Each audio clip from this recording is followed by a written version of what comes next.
सबर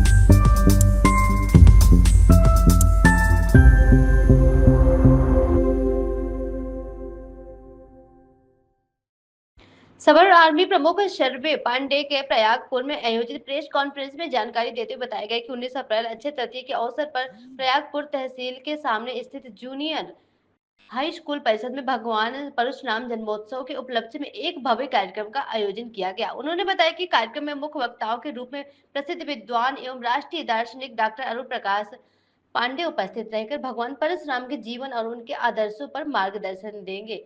सर्वेश पांडे ने कहा है कि यह आयोजन पूरी तरह से सामाजिक और सांस्कृतिक उद्देश्य से किया जा रहा है, जिसका मकसद सनातन समाज में एकता स्थापित करना और सामाजिक चेतना को मजबूत करना है। उन्होंने स्पष्ट किया है कि कार्यक्रम का राजनीतिक से कोई संबंध नहीं है, बल्कि यह सभी वर्गों को जोड़ने का एक प्रयास है। उन्होंने बताया कि यह ब्लॉक स्तरीय कार्यक्रम होते हुए भी बड़े स्तर पर आयोजित किया जाएगा, जिससे क्षेत्र भर में भारी संख्या में लोगों के जुटने की उम्मीद है।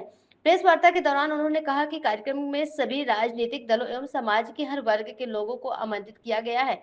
एससी और ओबीसी वर्ग की भागीदारी को लेकर पूछे गए प्रश्न पर उन्होंने स्पष्ट किया है कि सवर्ग का अर्थ किसी वर्ग का सीमित नहीं है, बल्कि सभी को साथ लेकर चलने की भावना है। इस अवसर पर पूर्व सांसद कैंसरगंज ब्रजेश भूषण सिंह कार्यक्रम में उपस्थित रहे, जिससे आयोजन को लेकर क्षेत्र में उत्साह बढ़ गया है। पत्रकार बंधुओं का मैं हृदय से आभार व्यक्त करता हूं कि आप सभी अल्प सूचना में यहां पर आए।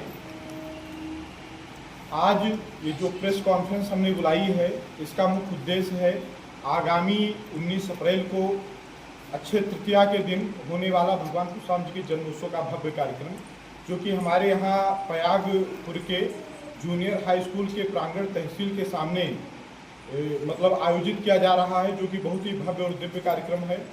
यह कार्यक्रम सांस्कृतिक सामाजिक चेतना के लिए किया जा रहा है, जिसमें सभी सनातनी लोगों को आमंत्रित किया गया है।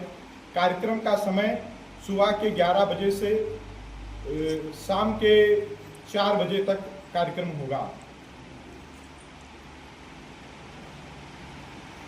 कार्यक्रम के दौरान जो वहाँ पर मुख्य वक्ता आए हैं उनका स्वागत होगा और भगवान परशुराम जी के प्रतिमा पर माल्यार्पण किया जाएगा, पूजन किया जाएगा और मुख्य वक्ता का संबोधन होगा।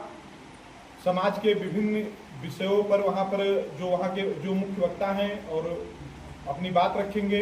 इस कार्यक्रम के मुख्य वक्ता हैं बहुत ही विद्वान और बहुत बड़े दार्शनिक डॉक्टर अरुण प्रकाश पांडे जी।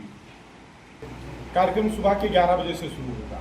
कार्यक्रम में किसी एक नेता को नहीं बुलाया गया है। कार्यक्रम में जितने भी सनातनी हैं सभी को बुलाया गया है और सबसे निवेदन किया गया है, क्योंकि भगवान जो होते हैं किसी जाति के नहीं होते हैं, भगवान सभी के होते हैं और सभी सनातनियों से निवेदन किया गया है। मैं खुद गांव-गांव जाकर के लोगों को मैंने आमंत्रित किया है कि सभी लोग ज़्यादा से ज़्यादा संख्या में इस कार्यक्रम में भाग लें। मैं गैर राजनीतिक व्यक्ति हूँ। मैं 8 साल से लगातार समाज के लिए संघर्ष कर रहा हूँ। इसके पीछे मेरा कोई राजनीतिक उद्देश्य नहीं है। मैं ये जो जनसंपर्क कर रहा हूँ, जनसंपर्क सिर्फ इसलिए कर रहा हूँ क्योंकि मेरे कार्यक्रम तमाम प्रदेशों में होते हैं, तमाम जिलों में होते हैं, बड़े बड़े कार्यक्रम होते हैं और तमाम कार्यक्रमों में मुझे बुलाया भी गया था, जहाँ पर 50,000 लोग 1 लाख लोग थे। मुझे एज ए चीफ गेस्ट के रूप में बुलाया गया था, लेकिन मैंने इस बार निर्णय लिया कि मैं अपने क्षेत्र में गांव-गांव में जाकर के अपने समाज के लोगों को, सभी सनातनियों को आमंत्रित करूंगा और भगवान परशुराम के बारे में और समाज में और भी जो तमाम विषय चल रहे हैं उसके बारे में अपने समाज के लोगों को जागरूक करूंगा। इसी कार्यक्रम रखा जा रहा है, इसका कोई राजनीतिक उद्देश्य नहीं है। अक्षय तृतीया, अक्षय का मतलब होता है जिसका क्षय ना हो, और भगवान परशुराम जी जो हैं वो न्याय के देवता हैं। उन्होंने अधर्म का विनाश करके न्याय की स्थापना की थी, इसलिए और उनका जो जन्मोत्सव होता है वो उसी दिन होता है, इसीलिए वह दिन चुना गया है। बिल्कुल, मैं जो भगवान परशुराम जी के जन्मोत्सव का कार्यक्रम होने वाला है, इस कार्यक्रम में उनको मैं आमंत्रित करने के लिए गया था। मैंने नेताजी ने आश्वासन दिया है और वो आएंगे भी कार्यक्रम में। जो मुख्य अतिथि हैं, मतलब इसमें हमने मुख्य अतिथि का विषय हटा दिया है। मुख्य वक्ता हैं जो कि बहुत बड़े दार्शनिक हैं, डॉक्टर अरुण प्रकाश पांडे जी, वही मुख्य वक्ता हैं इस कार्यक्रम के। महाराज के प्रयागपुर में इतना बड़ा कार्यक्रम आप आयोजित कर रहे हैं, पहली बार ऐसा कोई परशुराम जी को लेकर कोई ऐसा कार्यक्रम हो रहा है, इसके पीछे क्या माना जाए, किस तरीके से आपका गृह क्षेत्र है इसलिए कर रहे हैं या कोई और वजह? यानी सामाजिक चेतना, मैं देख रहा हूँ कि हमारे समाज के बहुत सारे युवा हैं जो मार्क्स के भटके हुए हैं।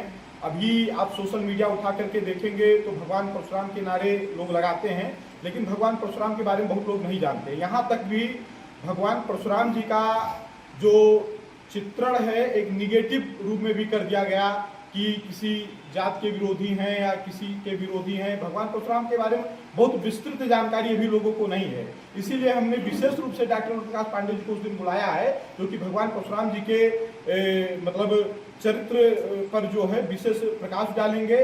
भगवान परशुराम जो है भगवान विष्णु के छठे अवतार हैं और उनके बारे में वो बताएंगे। सवर्ण आर्मी ने इसका बहुत जम कर विरोध किया। जी देखिए, कोई भी आंदोलन, कोई भी क्रांति जब समाज के अंदर चेतना होती है, जागरूकता होती है, तभी आती है।